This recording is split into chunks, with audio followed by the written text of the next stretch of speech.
and we are making history. Welcome, everyone, to the second episode of my podcast. This episode will be about consciousness, freeing yourself, embracing your consciousness so that you can experience an increased zest for life.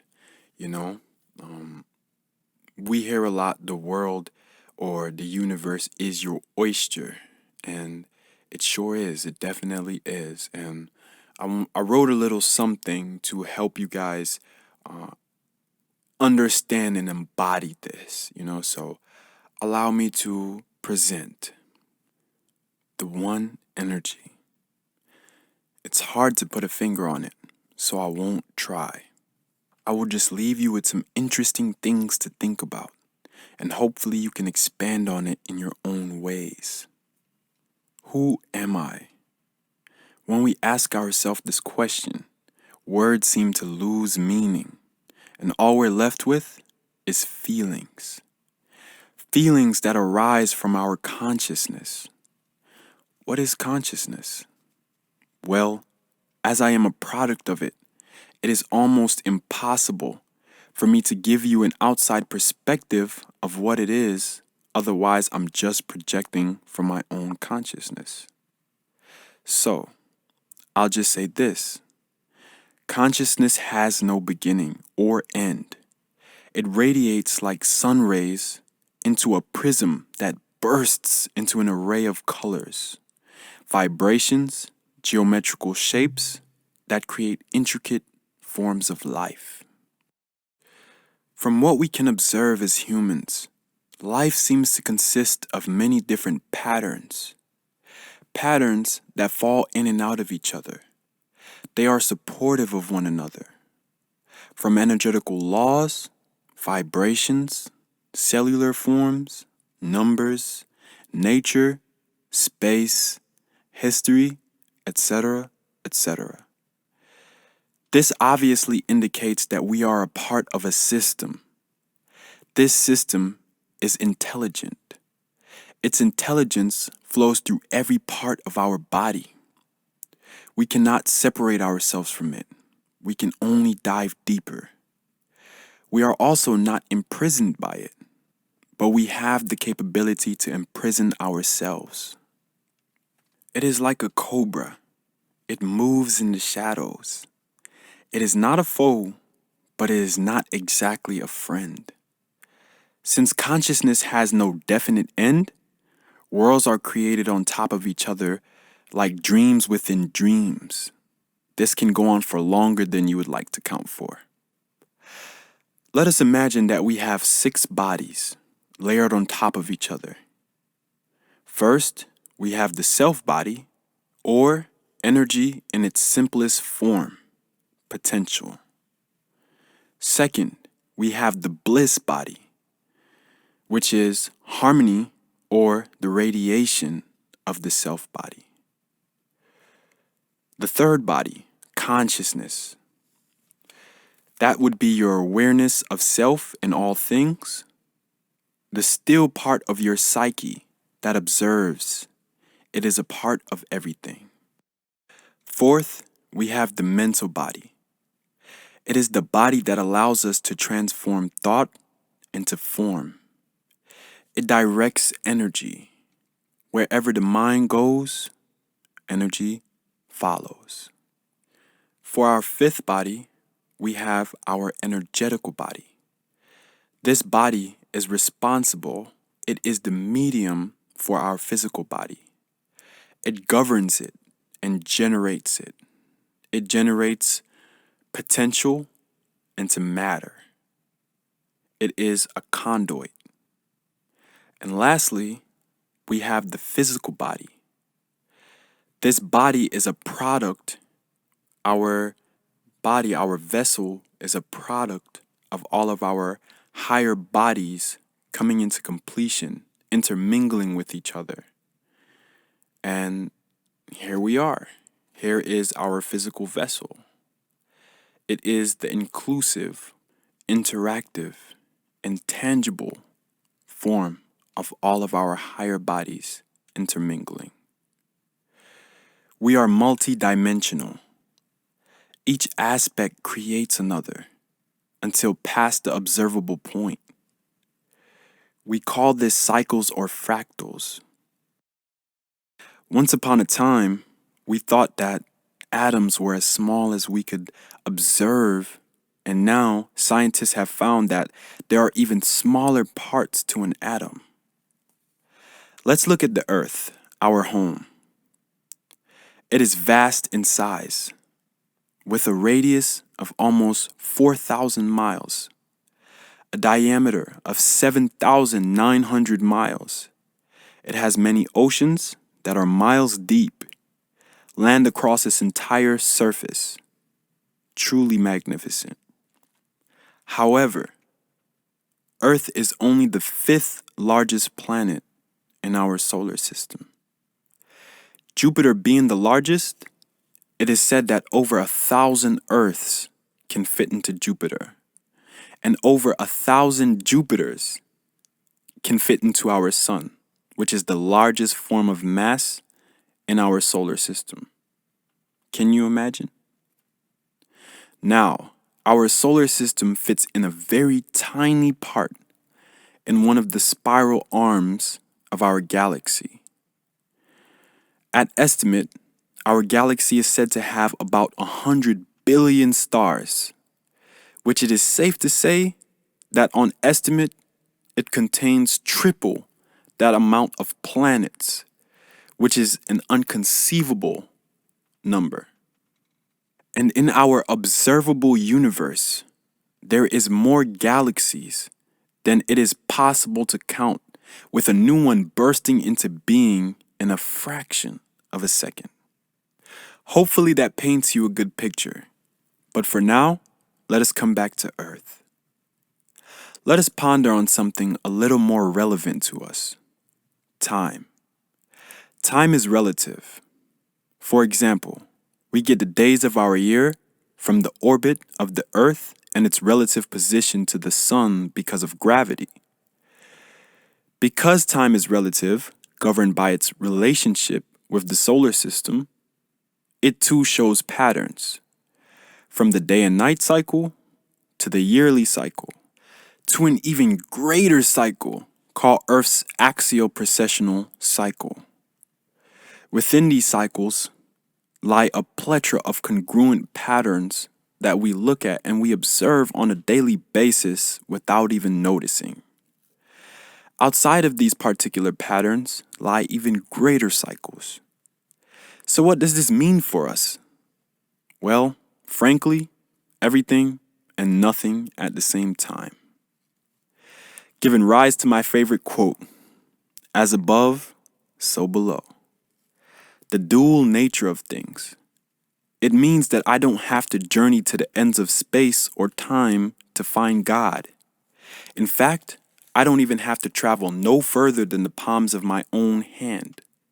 Because in every way, you and I reflect the qualities of God. Surprising, huh? Well, what is the point of this all, if we are all God? Again, the answer is nothing and everything. In the unity of anything you can think of, there is duality. Nothing is black or white, but instead, black and white. Then when you merge the two, you get gray. Another pattern emerges. And this phenomena we are all too familiar with. Mother, father, and son. The sun, the moon, and the earth. The trinity in Christianity. The trimurti in Hinduism. The 3 phases in a day. The 3 phases in a year. The 3 phases of an age, which is the start, the middle, and the end. That also explains our common view of time, which is past, present, and future. Now, I'll ask this question again. What does this all mean for you? You decide. Wow, and that is my lovely composition. I hope you guys took something from it, and I am happy to share it. You know, I'll often be meditating which is something I recommend that everyone should give a try if you don't already practice it daily. When I meditate, normally lots of thoughts will be flowing through to me, and these will be my thoughts, and just playing with the idea of consciousness, life, energy, and all that it has to offer, all of the other questions that it opens up, is something that brings joy to me genuinely. So I thought I would compose something and share it for this podcast, and it happened to be about consciousness. It's actually right on time since Jupiter just went into Pisces, and Neptune is also in Pisces. For those of you not familiar with astrology, Jupiter is commonly viewed and understood as an expansive energy. It is the energy that comes and brings rapid growth in the areas that it is called to. And it makes sense for such its vast size and the energy that it magnifies, you know? And Pisces is seen as one of the creative zodiacs. It is a water sign. It is feminine in nature, abstract, one of the most creative zodiacs, although they're all creative in their own rights. And Neptune actually rules Pisces, which is Neptune is the planet of water. It is also creative and feminine in nature. It is our dreamy side, our side that we retract a lot more, the side that doesn't meet the surface. It is the daydreamer in us, our hidden talents and abilities. So Jupiter linking up with Pisces is only going to magnify and expand that energy so that we can explore the depths of our inner being. It's going to bring major self growth, major realizations that will follow us for a lifetime long. It's something that I'm excited for. And now, before we wrap up this episode, I just want to speak about an equation that also came up to me. It came to me in a lucid dream, actually. I was just experimenting around a little bit, trying to manifest the different bodies that I actually spoke about in this episode. Our 6 layers or 6 bodies. And I was trying to manifest the energetical body, I believe, because in lucid dreaming, when you're lucid, you can pretty much manifest anything that your mind can conceive. However, there is a higher intelligence behind the dream. There's a higher intelligence behind everything, but we are connected to this higher intelligence. And that's why sometimes it is so hard to find, because it's like looking in the mirror. And so I thought I would ask my dream, my higher self, to manifest my energetical body to see what would present itself to me. And the chemist or scientist drew me up an equation, really a diagram of the energetical body. And so what I took from it, because really what I seen, I couldn't understand it at first glance. I seen like some sort of bottle or can dripping something like some sort of magical liquid that gives life to things. And when I thought about it, I was like, what is energy? Because in the diagram, it also showed waves. I definitely seen the waves. And I thought to myself that I know that energy is a source. I think sometimes you got to get behind the idea of things. You got to think outside the box. You can't try and attack it straight on. So I'm thinking, okay, what is even the source of that can, of that water? And the answer was pretty simple. Energy is infinite potential. My equation is energy source equal potential infinite, which basically means that energy and potential is interchangeable. It means that energy is basically infinite potential, meaning that it is a source. It is a source or output. In its simplest form, it is just raw power, raw potential, raw energy, whatever you want to fill that word in, and it gives life and rise to all things. In mainly all religions, the Genesis story will be said to have come out of a void, some sort of void space, some sort of darkness, you know? And even in the science communities, we understand that worlds come from worlds, basically. Like a planet would have formed from something smaller that was expanding, maybe like a particle or singularity, or many different little particles that are coming together to create something more grand. You know, everything comes from something, and that creates the story of fractals or cycles. You know, it's just like a spiral. Life consciousness is never ending, you know, and in the science community, I think this is actually even called the unified field theory, where many different scientists they attempt to connect the physics and the biology of everything. You know, all of the different phenomena of life. They try to connect it to see how they connect and how everything connects, because in some way, shape, form, or fashion, it does.